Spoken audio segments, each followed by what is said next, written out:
Hello, my name is Stephen Burnett, and I'd like to introduce you to my book called Traveling Through Adventure. For most of my career, I've been extremely fortunate to be able to travel around the world doing research mostly in the tourism industry.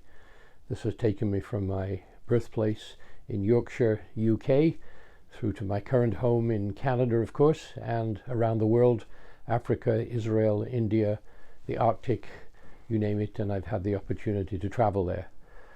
Whilst working in different parts of the world, I've been able to indulge my passions in social history, political history, natural history, and the wonderful populations that make the world such an interesting place. But I'm going to preview three of them in this film, the first being our visit to Cuba. We decided to take a self-drive tour of Cuba, so we rented a minibus. My wife Hélène and mother-in-law Charlotte Lavoie came with. Also my sister Karen and Brian Furman, her husband, came along. They live in Scotland. Cuba is a country that punches well above its weight. It's a remarkable place. Quite large. It's not a tiny Caribbean island at all. And traveling around it takes some time and some effort. The signage is particularly poor. I think that's a holdover from the Cold War years. And you have to really think when you're driving around, not only distances, but indeed which direction you should be traveling in. But we soon figured that out. What we loved about Cuba essentially were the people. They're charming. Again, they punch above their weight. They're extremely curious about Westerners, and we found it quite easy to interchange with them. We loved the architecture, which was absolutely stunning, particularly in the old town of Havana, and in various towns throughout the countryside where we really enjoyed the music, the architecture, the warmth of the exchanges we had, and the small B&Bs, the paradores, that we stayed in whilst we were there. One of my curious encounters was with a retired fighter pilot, a Cuban fighter pilot who flew a MiG in the Angolan War. You may remember Cuba was a satellite of the USSR at that time, and USSR used Cuba as a proxy to help fight the war in Angola. This gentleman was absolutely extraordinary, told me about his exploits and also how the performance of the MiG performed as opposed to some of the Western aircraft. Cuba was an extraordinary experience, and I would welcome the opportunity to go back anytime. I hope you enjoy this chapter.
One of my favorite experiences is traveling in the Canadian Arctic regions.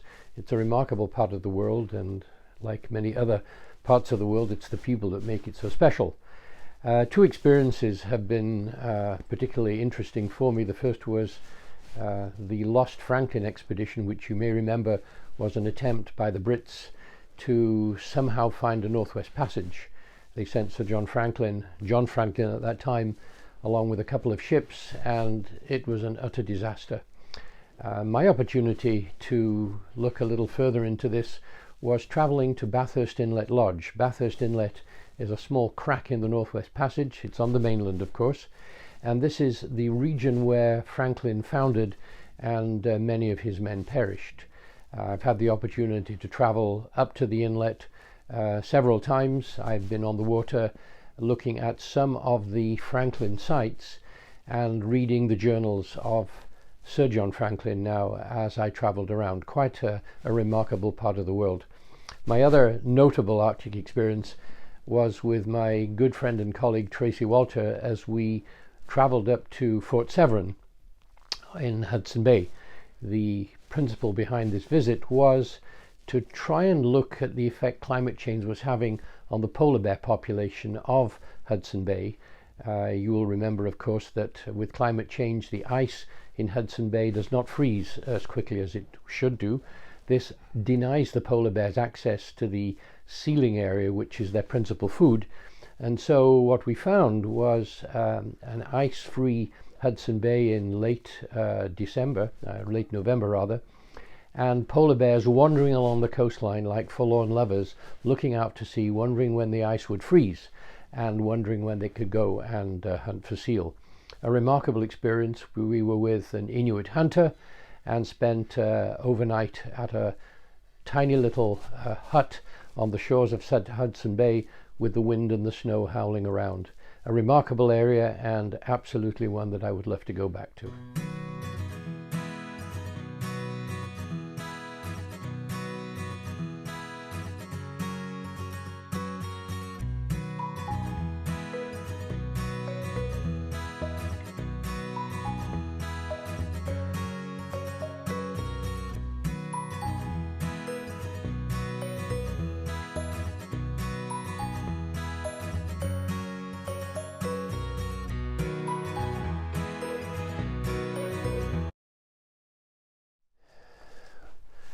One of the highlights of my career has been pursuing motor racing. I'm one of those petrol heads, as they call them in the UK, and I've had a lifelong passion with cars, building them, racing them, and generally tinkering around with them.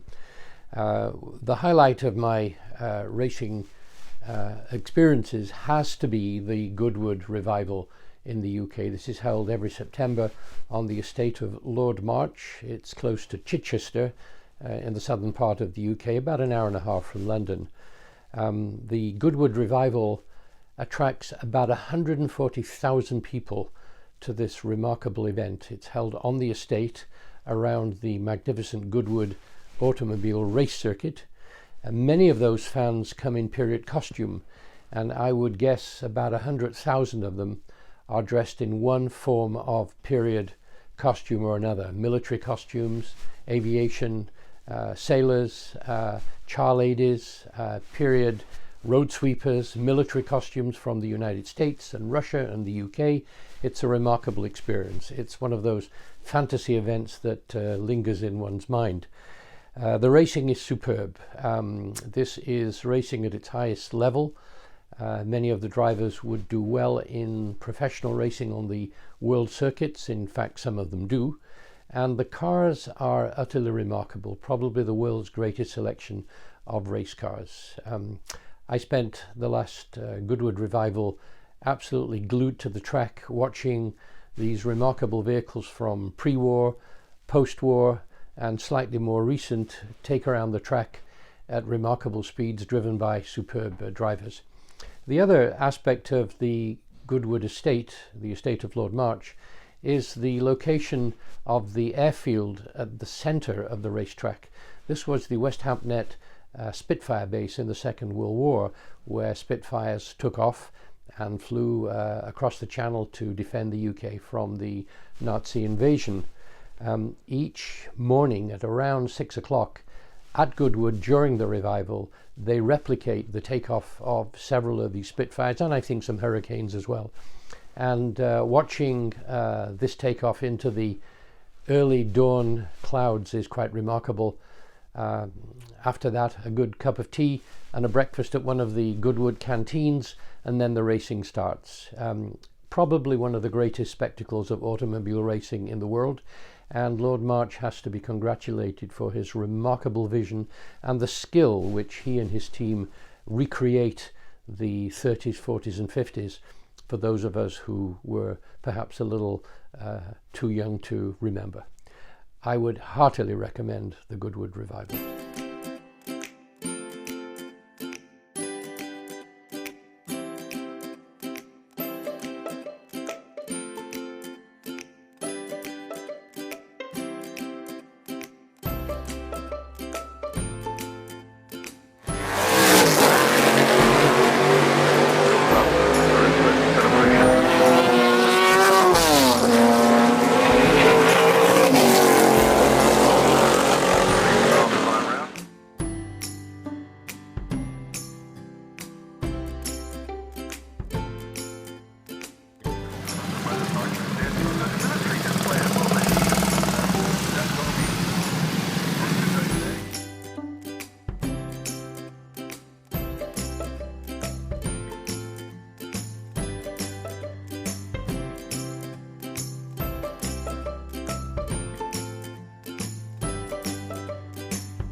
The final chapter in the book I'll review concerns the part of my career which is working in and for the cruise industry, and a remarkable cruise, probably the most remarkable and interesting cruise I've ever taken.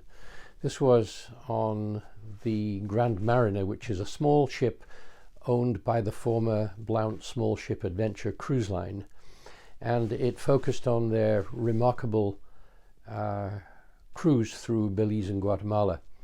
The ship itself is an invention of Luther Blount, who was the scion of the family, a creator in the form of the Wright brothers, a visionary and a man who has many patents to his name. The ship has shallow draft. It can slide along in about 6 feet of water, maybe 8 feet to be truthful, and it has a unique structure in that there is a bow platform at the front of the ship which can be lowered and retracted as the ship approaches a shallow beach. In fact, while most ships try to avoid the beaches, the Grand Mariner is built so that she can approach a beach, drop the bow platform, and people can simply wade ashore. It gives it some unique capabilities. The Belize Guatemala cruise is remarkable because it allows the Grand Mariner to approach areas which larger ships simply are unable to approach. The whole Belize Guatemala area is covered in small keys and coral heads, which makes navigation rather challenging, but for the Grand Mariner this was relatively easy with Captain Silvaria who we know well, in charge, and a very skilled crew. For me, the highlight was being able to visit tiny communities along the Belize and Guatemala coast. And the pinnacle of that experience was to go up the Rio Dulce. The Rio Dulce, or Sweet River in English, is a bit like the Amazon, and it's very hard to find because as you're traveling along the Belize and Guatemala coastline, there's an optical illusion with the mountains in the background, the forests and the hills and the jungle covering the side of the mountain. It's extremely difficult to find the location of the Rio Dulce. You have to trust your navigation and literally head inland when you have the right coordinates. Access to the Rio Dulce is over a very shallow bar, and the ship carries minimal fuel to be able to travel across that bar in a relatively light condition. Livingstone is the town that really guards the entrance to the Rio Dulce, a very interesting town with a vibrant population. But early in the next morning, it's a mist that covers the entrance. We have to wait until the mist clears, and then Captain Silvaria slowly heads up the Rio Dulce. And it is a bit like the Amazon. It's quite narrow. It's lined with jungle on either side, parakeets flying in the air, howler monkeys making their presence felt, white ibis flitting from tree to tree. It's just a remarkable entry to an unusual experience. It's about 54 kilometers inland, and traveling past tiny villages, many of them with dugout canoes, their residents fishing as we go by. At the head of the river, the headwater is Lake Isabel, and Lake Isabel is dominated by a 13th century Spanish fort. Now imagine, here we are in the 20th century, but in the 13th century, the Spanish buccaneers managed to find their way all the way across to the Caribbean through this remarkable narrow river entrance and up to the headwaters of Lake Isabel, where they built this fort. At that time it must have seemed like a monolithic structure, and nowadays it's a tiny, flimsy, absolutely beautiful Spanish colonial fort. The area is remarkable for a number of reasons, one of which is the Casa Canada. This is a remarkable structure which was built by a Canadian couple to look after the many orphans from the civil wars that have raged in this part of the world. There are several hundred orphans who live at Casa Canada, looked after by volunteer nurses from around the world, and the Blount family have adopted this particular institution, and each time the ship travels up and down the Rio Dulce, they stop at Casa Canada to drop off supplies and help with some additional medicines from their store. The Belize Guatemala cruise, unfortunately, does not seem to be operating at the moment, but hopefully someday it will again. Again, one of the most remarkable travel experiences that I've had.